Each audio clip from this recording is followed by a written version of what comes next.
So you click this video because you want to know the best way to get God roll armors in Destiny. We all want to get double, triple, or even quadruple 100, and it's possible. I've seen it before, and we also all know that grinding armor in Destiny is part of the end game after fashion, obviously. Let's get right into it. This video is going to be a complete guide for beginner, PvP/PvE players, or even experienced players. So the goal with the armor is to get at least 60 plus overall on it. Obviously, the stats distribution on the roll is going to be important, but collecting those 60 plus is going to be really useful on the long run. So to obtain those, there's multiple ways. You can farm the dungeon, Grandmaster Nightfalls, Trials of Osiris, and more.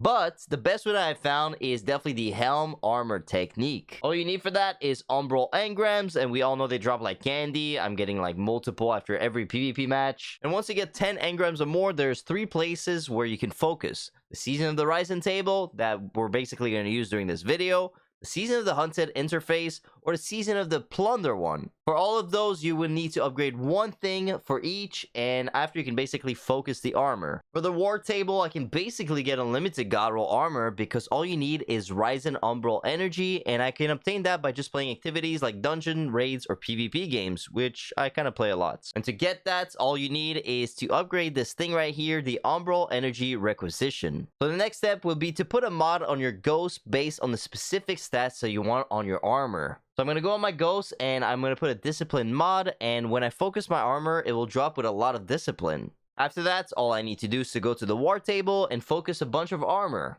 So I will repeat that with different ghost mods, and I'm going to basically create the perfect build with that. And as you can see, all my armor dropping right now is dropping at 60 plus stats. Once you get a lot of God roll armor that you need, I recommend using a website called D2 Armor Picker. This website will help you get the perfect build, and it's basically guaranteed. Before I demonstrate the website in action, I want to quickly explain what every character's stats does and which one are the most useful for the character that you're going to use. So let's start explaining the stats and what they do. Right now, my build is not that good. I'm going to change it by using D2 Armor Picker. You're going to see everything's going to get enhanced. I never really cared for my stats, but I'm actually doing it right now since it's easy to get like God roll armor. So first we got mobility. It's basically going to increase your movement speed and maximum jump heights. You're going to jump a little bit higher, and it's also increasing your movements, but only when you walk and not when you sprint. A lot of people got this confused. So if you go from left to right, which is called strafing, you're going to go faster with the highest mobility possible. I do not recommend more than 4 mobility on a warlock or a titan, but I also recommend 10 mobility on a hunter because the mobility is going to be tied to your shade step cooldown. So on a hunter, you basically want to dodge a lot, and especially if you use Worm Musk or 6 Coyote, so put 10 mobility if possible. The second is going to be resilience. It's pretty straightforward. It's increasing the amount of damage you can take before dying, and increases your shield capacity and reduce the damage taken from combatants. It's also reducing the amount of damage you take when breaking out of stasis,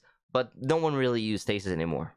So resilience for PvE, definitely put that to 100 because you want to survive in PvE and not die to ads. And especially this season, it is pretty broken, like it's almost impossible to die. But for PvP, it's a little tricky because there's different tier of resilience that let you survive specific weapons or abilities. I'm not going to go super in depth, but I'm going to put a list of the stuff that you can survive with different tier of resilience, so you can basically decide which one you want to put. I like to just go at 5 because it gives me a lot of benefits, but also doesn't cost that much compared to 10. If you play Titan and you love your barricades, definitely put 100 resilience, because resilience on Titan is tied to your ability, which is the shield. So remember that mobility is tied to the hunter shade step, resilience is going to be tied to the Titan barricade, and recovery, the third one, is going to be tied to the Warlock Rifts. So the highest those 3 are for your character, the faster you're going to get your ability. So third one, recovery, like I said, it is the most important stats in PvP in my opinion.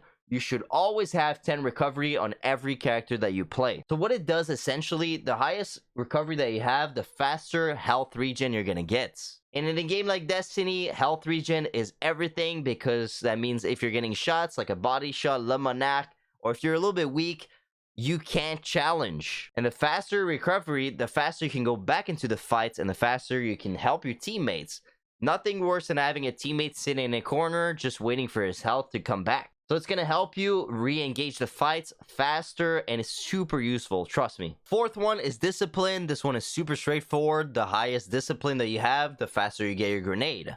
After that, we got intellect. That's going to be tied to your super regen. So you're going to get your super faster the more intellect that you have. The sweet spot for me is 8 intellect. You don't really need 10 because the benefit of getting like 9 or 10 is not that much. As you can see right now, 5:33 minutes compared to 5:23. If you go lower a little bit, you're going to see instead of 10 seconds, I get 19 seconds, which is double right here from 4 to 5. So I go to 8. Basically, it's a sweet spot. And also, you want to select a super that you can get pretty easily. So, for example, Well of Radiance, it takes 6 minutes and 57 seconds of base cooldown compared to a Daybreak, which is going to take 10 minutes and 25. In this meta right now, especially in Trials of Osiris, you want to have your super doing a match, and you're not going to get Dawnblade, so you want to be able to get your Well of Radiance, which takes like 4 less minutes. On Titan, you want to use Bubble or Thunder Crash. And a Hunter, you want to use Blade Barrage, Tether, or like an Archrider. The last one is Strength, and this one is straightforward. Basically, the highest strength that you get, the faster you get your melee. So now that you know what all of them does, I'm going to tell you the best build possible for each specific character. So on the Warlock, you don't need more than 4 mobility. You don't actually go faster with Icarus Dash or anything, so it's not useful. You want to get 5 Resilience. This is a sweet spot for me. You want to get 10 recovery, and after that you basically select yourself. Do you want to get your grenade more often? You put 10. Do you want to get your melee more often? You also put 10. So it's up to you, but the optimal build on the Warlock would be 4, 5, 10, 10, 8, and 10. If you can manage that, it's going to be an incredible build. So on a Titan, lowest mobility possible, which is 4 and under, and after you put 10 resilience if you love your barricade, 10 recovery, a must have if you like using a grenade, 10 discipline, 8 intellect, and I would put 10 melee because melees on Titans are insane right now. So for the Hunter, I would go with 10 mobility so you can shade step as much as possible, 5 resilience. You can go above that, like it's really preference. 10 recovery for sure for PvP. 10 grenade or 10 strength, so it's up to you. You can decide what you want to put. So now we're gonna go on D2 armor picker, and by the way, this website is completely safe. You can use it, there's no issue with it. So first you're gonna log in. You're gonna log in with the account platform, which mine is Steam, and after you're gonna click approve, and you're gonna be on this website right here. It might seem complicated, but it's not that bad. We're gonna click on Warlock because that's the one we want to use. After, you basically select the exotic that you're going to use with your build. So myself is going to be a Fitting Aspect. So after you select your exotic, you can basically decide what stats you want to prioritize. So for me, I'm going to put recovery at 100. I'm also going to try getting 100 grenade. So we're going to have double 100, which is way better than the build I had before. And also I'm going to put 4 resilience. Why am I not putting 5? Because in Destiny right now, if I use Well of Radiance, I can use a fragment that gives me plus 10 resilience. So we're basically going to get 5 with this. And if we go back to the websites, we're going to be able to get 6 intellects, which is really nice. 20 strength. I don't mind getting that much strength because if you jump with Celestial Fire, you actually get 50% back. We're going to have 2 mobility, which is really good for a Warlock. Like, you don't need more than that. So we're going to have a double 100 right here. After that, I'm going to click Open Loadout and Dim. It's going to pop this screen right here. On the bottom right here, I'm going to click Save.